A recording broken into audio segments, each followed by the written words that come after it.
किसी ने बड़े कमाल की बात कही है कि इंसान सुनता है मन भर, सुनने के बाद प्रवचन देता है टन भर और खुद ग्रहण करता है कण भर। नमस्ते दोस्तों, मैं हूं आरजे कार्तिक। एक गरीब आदमी एक बार घूमता घामता एक राज्य की राजधानी में पहुंच गया। जिस दिन वो वहां पहुंचा उस दिन वहां समारोह हो रहा था, उत्सव चल रहा था।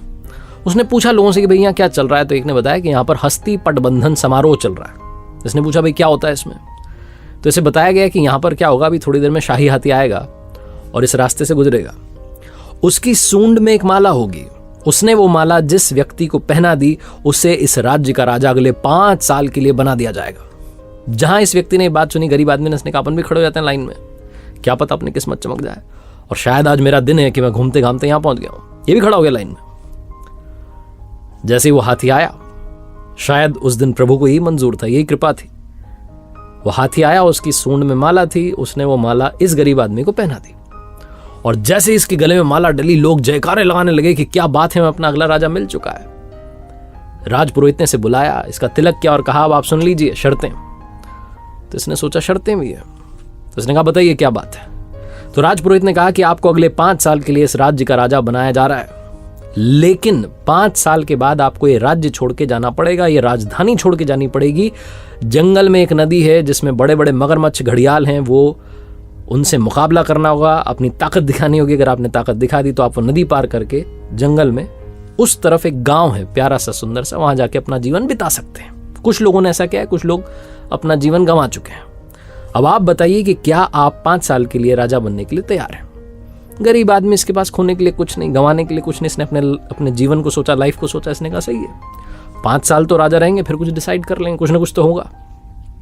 5 साल के लिए राजा बनने के लिए तैयार हो गया और इसने 5 साल अपने जीवन के जो सबसे बेहतरीन साल थे उसमें बहुत अच्छे से काम किया, सबका ख्याल रखा, सबका ध्यान रखा, सबका फेवरेट बन गया। और 5 साल कब खत्म हो गए पता नहीं चला। विदाई का दिन आ गया, लोगों की आंखें भर आई, कितना अच्छा राजा हमें छोड़ के जा रहा है। लोग रोने लगे कि इस बेचारे को अब यातना सहनी पड़ेगी। वो नदी जो है उसमें मगरमच्छ घड़ियाल सब मिलेंगे, क्या पता मर ना जाए। ढोल नगाड़ों के साथ में विदाई हुई, जंगल में पहुंचे। उस नदी के इस किनारे पर इसकी विदाई के लिए लोग तैयार थे, लेकिन जैसे ही इसने प्रणाम किया सबको कि धन्यवाद, बहुत अच्छा रहा, चलने लगा, तो लोग चौंक गए। ये खुशी खुशी नदी पार कर रहा था क्योंकि इसने उन 5 सालों में उस नदी पर लकड़ी का पुल तैयार करवा दिया था। लोग वापस प्रसन्न हो गए कि चलो सुरक्षित रहेंगे राजा साहब, अब वहां रहेंगे लेकिन अच्छे से रहेंगे। कहानी राजा की और नदी की नहीं है, कहानी आपकी हमारी है। हमें भी एक लिमिटेड पीरियड मिला है जिसमें हम इस मनुष्य रूप में आए हैं, लेकिन अब हम पर डिपेंड करता है कि क्या हम जब यहां से जा रहे होंगे तो क्या हम इस भवसागर को पार करने के लिए वो पुल तैयार करते हैं, अच्छे कामों से, दुआओं से, प्रार्थनाओं से, मेडिटेशन से, कि जब हम ये दुनिया छोड़कर जा रहे हों तो हमें यातनाएं ना सहनी पड़े, हमें ऐसी जगह ना जाना पड़े जिसे नरक कहते हैं। हम कुछ अच्छा करें और भवसागर पार करके पहुंच जाएं वहां जो दूसरा लोक है। ये छोटी सी कहानी बस यही सिखाती है कि अच्छे कर्म करते चलिए, दुआएं कमाते चलिए, बाकी सब वो देख लेगा।